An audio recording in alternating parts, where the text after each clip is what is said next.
ഞാൻ എൻ്റെ 12ാമത്തെ വയസ്സിൽ 7ാം ക്ലാസ്സിൽ പഠിക്കുമ്പോൾ വാഴ കൃഷി ചെയ്തു. അന്ന് നമുക്ക് ഓണത്തിന് കൊല കൊടുക്കുമ്പോഴേ കയ്യിൽ പൈസ ഉണ്ട്. അച്ഛൻ പട്ടാളത്തിൽ നിന്ന് ലീവിന് വന്നു. അച്ഛന് ഭയങ്കര വയറുവേദനയായിരുന്നു. ഈ പഴം കഴിച്ച് കഴിച്ച് അച്ഛൻ്റെ അൾസർ മാറി. അവർ സൗഹാർദ്ദപൂർവ്വം പറഞ്ഞു, ഞങ്ങൾ ഇവിടുന്ന് വാഴക്കന്നൊന്നും കൊടുക്കാറില്ല. ഞാൻ ഒരു സർക്കാർ സ്ഥാപനം കൊടുക്കൂല എന്ന് പറഞ്ഞാൽ എന്തർത്ഥമുള്ള, പിന്നെ എന്തിനാ അങ്ങനെ ഒരു സ്ഥാപനം, അതിനെക്കൊണ്ടൊന്ന് മ്യൂസിയത്തിൽ വെച്ചൂടെ.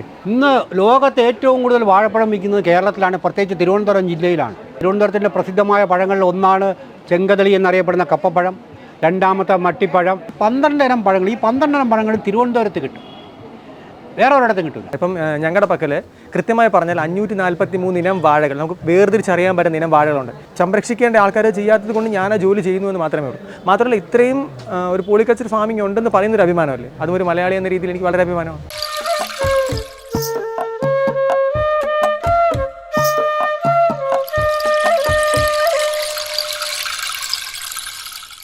പടവും പറമ്പും ഇന്നത്തെ എപ്പിസോഡിലേക്ക് എല്ലാ പ്രേക്ഷകർക്കും സ്വാഗതം. ഇന്ന് നമ്മൾ വ്യത്യസ്തനായ ഒരു കർഷകനെയാണ് പരിചയപ്പെടുത്തുന്നത്. കേരളത്തിൻ്റെ സ്വന്തം വാഴച്ചേട്ടൻ. ഈ പേര് കേൾക്കുമ്പോൾ തന്നെ നമുക്കെല്ലാവർക്കും അറിയാം വാഴച്ചേട്ടൻ ആരാണെന്ന്. ഇദ്ദേഹത്തിൻ്റെ ഒരു സ്റ്റാൾ ഉണ്ടായിരുന്നു നമ്മുടെ മാനന്തവാടി വള്ളിയൂർക്കാവ് നടന്ന വിത്തുത്സവത്തിൽ.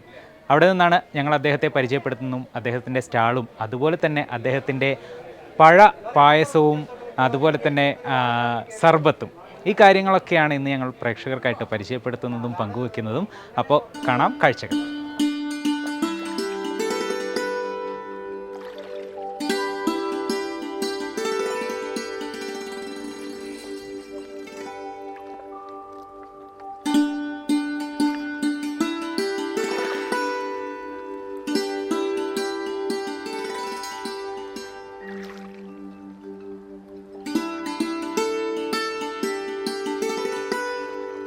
വാഴച്ചേട്ടൻ.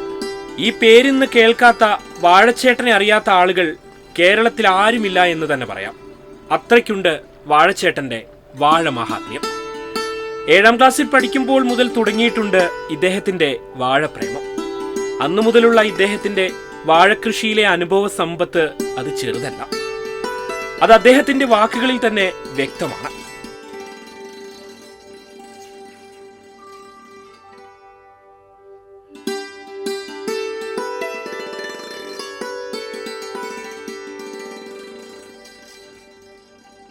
ഇന്ന് യാത്രയിൽ അദ്ദേഹത്തിന്റെ മകനും ഒപ്പമുണ്ട്.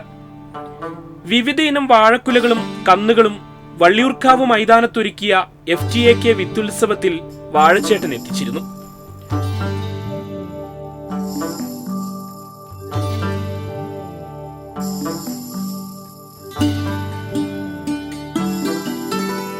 വിനോദ് എന്ന വാഴച്ചേട്ടന്റെ അത്യധ്വാനത്തിന്റെ ഫലമാണ് ഈ കാർഷിക സമ്പത്ത്.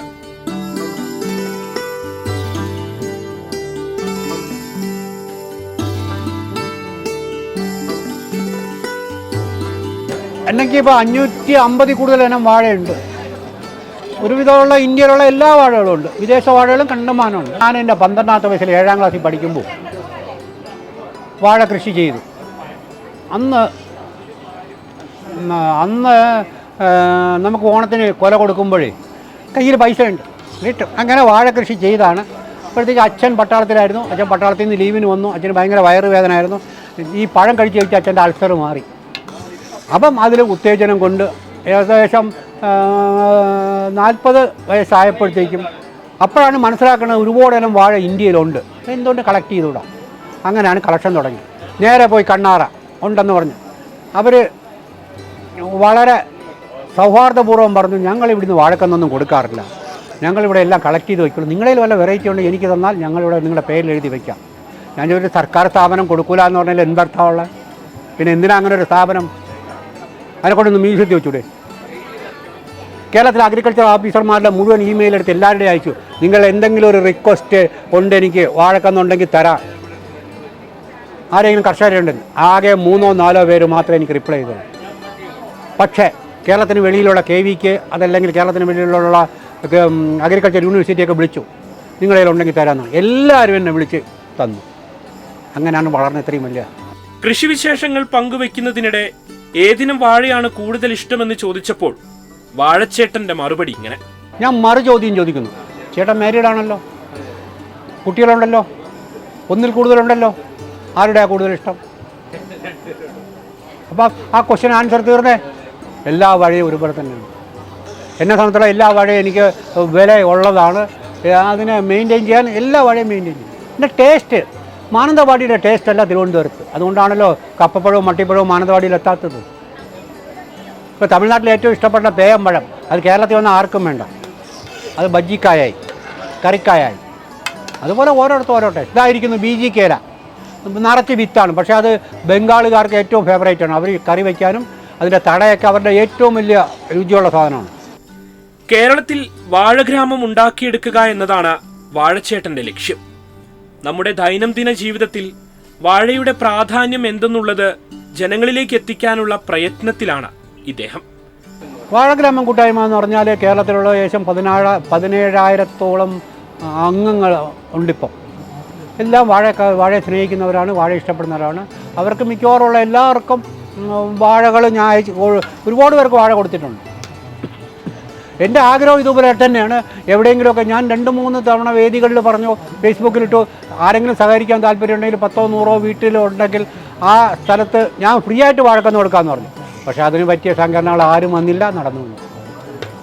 അപ്പോൾ ഒരു ഗ്രാമത്തിൽ ഒരു 60, 70 അല്ലെങ്കിൽ 100 വെറൈറ്റി വാഴക്കന്നുണ്ടെങ്കിൽ, വാഴക്കൊല ഉണ്ടെങ്കിൽ അതൊരു വാഴഗ്രാമമായില്ലേ? നല്ല രസമായ. അതിലൊന്നും ആർക്കും താല്പര്യമില്ല. മീൻ ആൾക്കാർക്കല്ല, അത് സംഘടിപ്പിക്കാൻ ആർക്കും താല്പര്യം. വയനാട്ടിൽ വെറൈറ്റി കൃഷി എന്ന് ഒരുപാട് പേരുണ്ട്. അതിൽ ഏകദേശം 300 ചില്ലാനം ഇനമുള്ള നിഷാന്താണ്. പുള്ളി ഒരു സർക്കാർ ഉദ്യോഗസ്ഥനാണെങ്കിൽ പോലും നല്ല രീതിയിൽ വാഴ കൃഷി ചെയ്യുന്നുണ്ട്. ഞാൻ പറയുന്നു, വാഴപ്പഴം കഴിക്കൂ, ആരോഗ്യം നിലനിർത്തൂ. നമ്മുടെ ആരോഗ്യത്തിൻ്റെ പ്രധാന രഹസ്യങ്ങളിൽ വാഴപ്പഴം കഴിക്കുമെങ്കിൽ ഒരുവിധമുള്ള അസുഖങ്ങൾ വരില്ല. പ്രത്യേകിച്ച് വയറിൻ്റെ, ഹാർട്ടിൻ്റെ സ്ഥിരം. അതിൻ്റെ അനുഭവസ്ഥനാണ് ഞാൻ. എൻ്റെ അച്ഛനാണ് ഏറ്റവും വലിയ തെളിവ്. അദ്ദേഹം 60-ാമത്തെ വയസ്സിൽ വയറുവേദനയും കൊണ്ട് നടന്ന മനുഷ്യൻ 96 വയസ്സ് വരെ ജീവിച്ചു. എന്നും 2, 3, 4 വാഴപ്പഴം കഴിക്കും. അപ്പം വാഴപ്പഴത്തിന് അപാര പ്രതിരോധ ശക്തി ശരീരത്തിൽ ഉണ്ടാക്കാൻ കഴിയും. ഒരുവിധ അസുഖങ്ങളെല്ലാം പ്രൊട്ടക്റ്റ് ചെയ്യും. സ്റ്റാളിലെത്തുന്നവർക്കായി 12 ഇനം വാഴപ്പഴങ്ങൾ കൊണ്ടുള്ള പായസം തയ്യാറാക്കുന്നതിനിടെയാണ് ഈ വിശേഷങ്ങളൊക്കെ വാഴച്ചേട്ടൻ പങ്കുവച്ചത്.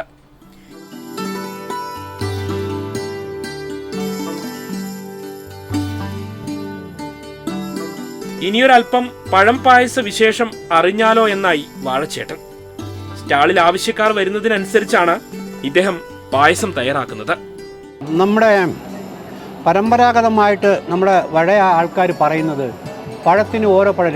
ഉദാഹരണത്തിന് മട്ടിപ്പഴം ഏറ്റവും ആരോഗ്യത്തിൻ്റെ പ്രതിരോധ ശക്തി വർദ്ധിപ്പിക്കുന്ന ഒരു പഴമാണ് മട്ടിപ്പഴം. ആ പഴമാണ് പ്രധാന പായസത്തിൽ ഒന്ന്. രണ്ടാമത് ഏത്തമ്പഴം. ഏത്തമ്പഴത്തിന് ഫൈബറുണ്ട്. ഈ ഫൈബർ ഞങ്ങളെ രക്തത്തിലെ ഞരമ്പുകൾ അങ്ങനെ എന്തോ ഉണ്ട്. പിന്നെയുള്ള കപ്പപ്പഴം. കപ്പപ്പഴം ഹാർട്ടിൻ്റെ പ്രയാസങ്ങൾക്ക് നല്ലതാണ്. കപ്പപ്പഴം എന്ന് പറഞ്ഞാൽ ചെങ്കതലിയാണ് മാനന്തവാടിയിലെ. അത് കഴിഞ്ഞാൽ വരുന്ന പൂങ്കള്ളി, വയർ, അൾസർ എന്നിവയ്ക്ക് ഏറ്റവും നല്ല മരുന്നാണ് പൂങ്കള്ളി. എൻ്റെ അച്ഛൻ അൾസർ മാറിയതും എൻ്റെ മോന് ഇച്ചിരി പ്രയാസം ഉണ്ടായിരുന്ന മാറിയതും സ്ഥിരമായിട്ട് പൂങ്കള്ളി പഴം കഴിക്കണമുണ്ടായിരുന്നു. പിന്നെ കദളിപ്പഴം, ശ്രീകൃഷ്ണൻ്റെ ഇഷ്ടവിഭവമാണ് കദളിപ്പഴം. കദളിപ്പഴവും ഇതിൽ ചേർക്കുന്നുണ്ട്. അങ്ങനെ 12 ഇനം പഴങ്ങൾ. ഈ 12 ഇനം പഴങ്ങൾ തിരുവനന്തപുരത്ത് കിട്ടും, വേറെ ഒരിടത്തും കിട്ടില്ല. ഇപ്പോൾ തിരുവനന്തപുരം ജില്ലയിലുണ്ട് പൂവമ്പഴം, അത് തമിഴ്നാട്ടിൽ കിട്ടില്ല. തമിഴ്നാട്ടിൽ ഏതെങ്കിലും പഴം ഉണ്ടെങ്കിൽ പരിപൂർണമായിട്ടും എല്ലാ പഴവും ഇല്ല. എല്ലാ പഴവും ഉള്ളത് തിരുവനന്തപുരം ജില്ലയിൽ. അങ്ങനെയാണ് ഞങ്ങൾ ഒന്ന് പ്ലാൻ ചെയ്ത് പായസം ഉണ്ടാക്കാമെന്ന് വെച്ച് പായസത്തിൻ്റെ ഇതിൻ്റെ കൂടെ പഞ്ചസാരയും പാലും ചേർത്ത് പായസം ഉണ്ടാക്കുമ്പോൾ എല്ലാവർക്കും അത് ഇഷ്ടപ്പെട്ടു. എവിടെ പോയാലും ഇഷ്ടപ്പെട്ടു. അവസാനം നിരവധി അവാർഡുകളും കിട്ടിയിട്ടുണ്ട് പല എക്സിബിഷൻ. ഇതാണ് പായസത്തിൻ്റെ പ്രത്യേകത. ഇത് നിങ്ങൾ ആൾക്കാർക്ക് ഒരിക്കൽ കുടിച്ചവർ വീണ്ടും ഓടി വരുന്നുണ്ട്, ഞങ്ങൾക്ക് പായസം മതി, പായസം പോയി. പിന്നെ രണ്ടാമത് സർബത്ത്. ഈ സർബത്തിൻ്റെ പ്രത്യേകത എന്ന് പറഞ്ഞാൽ നമ്മൾ നല്ല ചൂട് സമയത്ത് തിരുവനന്തപുരത്ത് കിട്ടുന്ന ഒരു സാധനമാണ് സർബത്ത്. പഴങ്ങളും നൊങ്കും പൈനാപ്പിളും എല്ലാം കൂടെ ചേർത്ത് മിക്സ് ചെയ്തെടുക്കണം. അതിന് ഞങ്ങൾ 10 വെറൈറ്റി പഴങ്ങളാക്കി. ഏത്തപ്പഴം അതിൽ നിന്ന് ഒഴിവാക്കി. ഏത്തപ്പഴം എന്ന് പറഞ്ഞാൽ പച്ചച്ചിരി കടിക്കാൻ പാടില്ല. അങ്ങനെ ഒഴിവാക്കിയുള്ള ബാക്കി പഴങ്ങൾ അരിഞ്ഞിട്ടോ മിക്സിയിലോ ഒക്കെ അടിച്ച് എടുത്തിടുന്നതാണ് സർബത്ത്. അതിൻ്റെ കൂടെ ചെറുതേനും നറുതണ്ടിയിട്ട് കാച്ചിയ പഞ്ചസാര പാവും പിന്നെ ഇത്തിരി പാലും എല്ലാം കൂടെ ഒഴിച്ച് ആണ് സർബത്ത് ഉണ്ടാക്കുന്നത്. അതിൻ്റെ കൂടെ നൊങ്കും പൈനാപ്പിളും ചേർക്കണം. അപ്പം ശരീരത്തിന് ഒരു ഉത്തേജനം. ഒരു സർബത്ത് കുടിച്ചാൽ ഉച്ചയ്ക്ക് 11 മണിക്കൊക്കെ ഒരു സർബത്ത് കുടിച്ചാൽ ഉച്ചയ്ക്ക് ഉണ്ടില്ലെങ്കിലും കുഴപ്പമില്ല.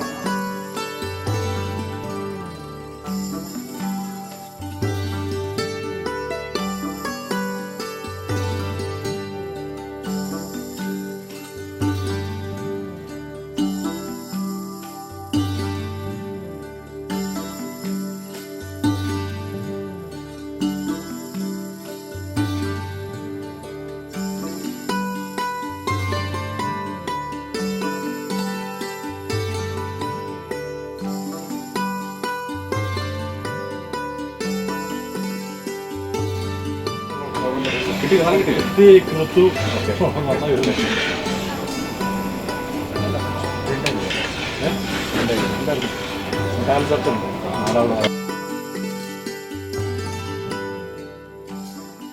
10,000-ഓളം വാഴക്കന്നുകൊണ്ട് അതിൽ 90% തീർത്തു. അപ്പം ജനങ്ങൾക്ക് വാഴയോട് താല്പര്യമുണ്ട്, പക്ഷേ നമ്മുടെ അധികാരികൾക്ക് അതിനോട് താല്പര്യമില്ല. ഇന്ന് ലോകത്ത് ഏറ്റവും കൂടുതൽ വാഴപ്പഴം വിൽക്കുന്നത് കേരളത്തിലാണ്, പ്രത്യേകിച്ച് തിരുവനന്തപുരം ജില്ലയിലാണ്. പക്ഷേ നിങ്ങൾ ഒരു കാര്യം മനസ്സിലാക്കണം, തിരുവനന്തപുരത്തിൻ്റെ പ്രസിദ്ധമായ പഴങ്ങളിൽ ഒന്നാണ് ചെങ്കദളി എന്നറിയപ്പെടുന്ന കപ്പപ്പഴം, രണ്ടാമത്തെ മട്ടിപ്പഴം. ഇതൊന്നും വേറെ ഒരിടത്തും കേരളം പ്രചരിപ്പിച്ചില്ല. ഒരുപക്ഷേ തിരുവനന്തപുരം ജില്ലയുടെ പൈതൃകം അവകാശപ്പെടുന്ന പഴമാണ് കപ്പപ്പഴം. നമ്മുടെ നാട്ടിലൊന്നുമില്ല. പക്ഷേ നിങ്ങൾ നേരെ തമിഴ്നാട്ടിൽ പോയേ, ഒരു 30 വർഷത്തെ ഇന്നും തമിഴ്നാട്ടിൽ ഏത് മുക്കിനും മൂലയിലും കപ്പപ്പഴമായി. ഇന്ന് കേരളത്തിലേക്ക് തിരുവനന്തപുരത്ത് വരുന്ന കപ്പപ്പഴത്തിൻ്റെ 90% വരുന്ന തമിഴ്നാട്ടിൽ നിന്ന്. നമുക്ക് ചെയ്യാൻ കഴിയാത്തതുകൊണ്ടല്ല, ഇവിടെ ചെയ്യാൻ സമ്മതിക്കില്ല. എന്നെപ്പോലും ഒരു വാഴ കളക്ഷന് വളരാൻ നിങ്ങൾ സഹായിച്ചില്ലെങ്കിലും വേണ്ടില്ല, എന്തിനാണ് എതിർക്കണത്? 2 പേരേ ഉള്ളൂ എൻ്റെ ശത്രുക്കൾ. ഒന്ന് കേരളത്തിലെ അഗ്രികൾച്ചർ ഡിപ്പാർട്ട്മെൻറ്റും, 2 കേരളത്തിലെ അഗ്രികൾച്ചർ യൂണിവേഴ്സിറ്റിയുടെ ബനാന വിഭാഗവും. അവരെങ്ങനെയൊക്കെ എന്നെ ദ്രോഹിക്കാമെന്ന് നോക്കുക, അങ്ങനെയൊക്കെ ദ്രോഹിച്ചു. പക്ഷേ നടന്നില്ല.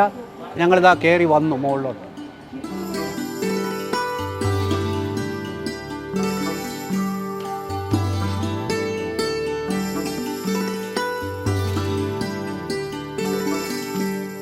വിത്തുത്സവത്തിൽ ഒരുക്കിയ വാഴച്ചേട്ടന്റെ സ്റ്റാൾ പരിചയപ്പെടാം ഇനി. അദ്ദേഹത്തിന്റെ മകൻ തന്നെ നമുക്കായി സ്റ്റാളുകളും സ്റ്റാളിലെ വിശേഷങ്ങളും പങ്കുവയ്ക്കും. ഏറ്റവും പ്രത്യേകത എന്ന് പറയുന്നത് പ്രേയിങ് ഹാൻഡ്സ് ആണ്. ഈ നിൽക്കുന്ന പ്രേയിങ് ഹാൻഡ്സ് അത് തൊഴുകൈകളോടെ നിൽക്കുന്ന ഒരു വാഴയാണ്.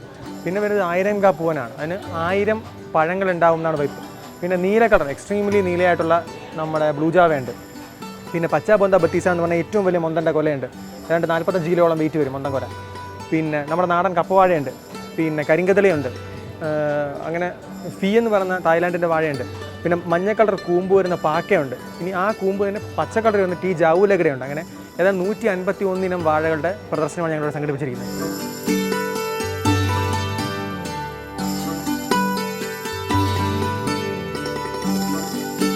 പണ്ട് തിരുവിതാംകൂർ രാജഭരണം ഉണ്ടായിരുന്ന കാലത്തുണ്ടായിരുന്ന ഔദ്യോഗിക പഴമാണ് മട്ടിപ്പഴം. അതിന് അബദ്ധവശാൽ GI ടാഗ് കിട്ടിയിരിക്കുന്നത് പത്മനാഭപുരം കൊട്ടാരം ഇന്ന് തമിഴ്നാട്ടിലായതുകൊണ്ട് കന്യാകുമാരി ജില്ലയ്ക്കാണ്. ആ മട്ടിപ്പഴം ഞങ്ങളുടെ പ്രദർശനത്തിൽ വെച്ചിട്ടുണ്ട്. അതിൻ്റെ വിത്തും ഞങ്ങളിവിടെ കൊടുക്കുന്നുണ്ട്. കാരണം അത് അങ്ങനെ അധികം ആൾക്കാർക്ക് അറിവുള്ളൊരു വാഴയല്ല, എന്നാൽ നല്ല രുചിയും ഔഷധ ഗുണമുള്ള വാഴയാണ് താനും. മാത്രമല്ല ആ മട്ടിപ്പഴമാണ് പായസം ഞങ്ങളുടെ പ്രിപ്പയർ ചെയ്യുന്നത്. 12 ഇനങ്ങളുടെ പായസം അതിലെ പ്രധാന ഇൻഗ്രീഡിയൻറ്റ്. കാരണം ആളുകൾക്ക് ഒരു കൗതുകമാണ് ഉണ്ടാകുന്നതെങ്കിലും എന്നെ സംബന്ധിച്ചിടത്തോളം ഈ ഇത്രയും ഇനം വാഴകൾ, അറ്റ്ലീസ്റ്റ് ഇത്രയെങ്കിലും ഇനങ്ങൾ നമ്മുടെ നാട്ടിലുണ്ടെന്നും ഈ വാഴകളുടെ എല്ലാം ഔഷധ ഗുണം അല്ലെങ്കിൽ എന്തുകൊണ്ടാണ് ഈ വാഴകൾക്ക് ഇത്രയും വൈവിധ്യമുള്ളതെന്നും നാട്ടുകാർ അറിയണം എന്നതുകൊണ്ടാണ് ഞാൻ സംഘടിപ്പിക്കാൻ കാര്യം. കാരണം നമ്മുടെ നാട്ടിൽ കിട്ടുന്നത് തന്നെ ഇപ്പം പാളയംകുളം പഴം കോൺസ്റ്റിപ്പേഷൻ അഥവാ മലബന്ധത്തിന് തക്കതായ ഒരു ഔഷധമാണെന്നും, അല്ലെങ്കിൽ കറയണ്ണാൻ കുട്ടികൾക്ക് കൊടുക്കുന്ന കറയണ്ണാൻ പഴം നമ്മുടെ ഡൈജസ്റ്റീവ് ആയിട്ടുള്ള എൻസൈംസിനെ എൻഹാൻസ് ചെയ്യിപ്പിക്കുമെന്നുള്ള കാര്യം അറിയുന്ന ആൾക്കാർ വളരെ വിരളമാണ്. അതുകൊണ്ടാണ് നമ്മുടെ നാട്ടിൽ ഈ പഴങ്ങളുടെ വൈവിധ്യങ്ങൾ കുറച്ച് ലിമിറ്റഡ് ആയി പോയത്, അല്ലെങ്കിൽ പരിമിതമായി നിൽക്കുന്നത്.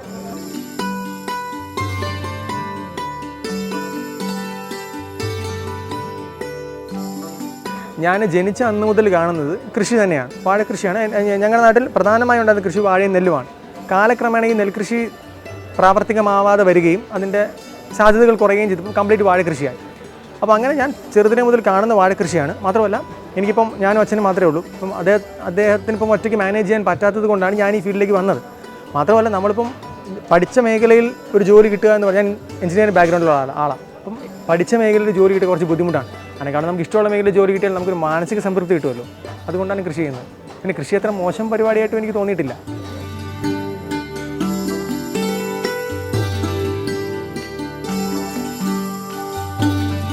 ഇപ്പം ഞങ്ങളുടെ പക്കൽ കൃത്യമായി പറഞ്ഞാൽ 543 ഇനം വാഴകൾ, നമുക്ക് വേർതിരിച്ചറിയാൻ പറ്റുന്ന ഇനം വാഴകളുണ്ട്. ഇതിലേതാണ്ട് 22ഓളം ഇനങ്ങൾ ഒരുപക്ഷെ ലോകത്ത് ഞങ്ങളുടെ കയ്യിൽ മാത്രമേ ഉണ്ടാവുള്ളൂ. കാരണം വംശനാശം സംഭവിച്ചുകൊണ്ടിരിക്കുന്ന തരത്തിലുള്ള വാഴ ഇനങ്ങളാണ്. അത് സംരക്ഷിക്കേണ്ട ആൾക്കാർ ചെയ്യാത്തത് കൊണ്ട് ഞാൻ ആ ജോലി ചെയ്യുന്നുവെന്ന് മാത്രമേ ഉള്ളൂ. മാത്രമല്ല ഇത്രയും ഒരു പോളികൾച്ചർ ഫാമിംഗ് ഉണ്ടെന്ന് പറയുന്നൊരു അഭിമാനമല്ലേ, അതും ഒരു മലയാളി എന്ന രീതിയിൽ എനിക്ക് വളരെ അഭിമാനമാണ്. മാത്രമല്ല ഞാൻ ഈ സംരക്ഷിക്കപ്പെടുന്ന വാഴകളെന്ന് പറയുന്നത് നമ്മുടെ 7 ഭൂഖണ്ഡങ്ങളിലെയും വാഴകളുണ്ട്. അപ്പോൾ പക്ഷേ ഞാൻ ഒരു തിരുവനന്തപുരത്തുകാരനായതുകൊണ്ട് മാത്രമാണ് ഈ സംരക്ഷണം എനിക്ക് ഇത്ര നല്ല അളവിൽ, അതായത് ഈ നല്ല തോതിൽ ചെയ്യാൻ പറ്റുന്നത്. അത് മാത്രമല്ല ലോകത്ത് ഇങ്ങനെ ഒരു ഫാം ഇത് മാത്രമേ ഉള്ളൂ. ഒരു വ്യക്തി നടത്തുന്ന ഇത്രയും ശേഖരമുള്ള ഒരു ഫാം ലോകത്ത് ഇത് മാത്രമേ ഉള്ളൂ. അതും ഒരു അഭിമാനിക്കാൻ പറ്റുന്ന കാര്യമാണ്.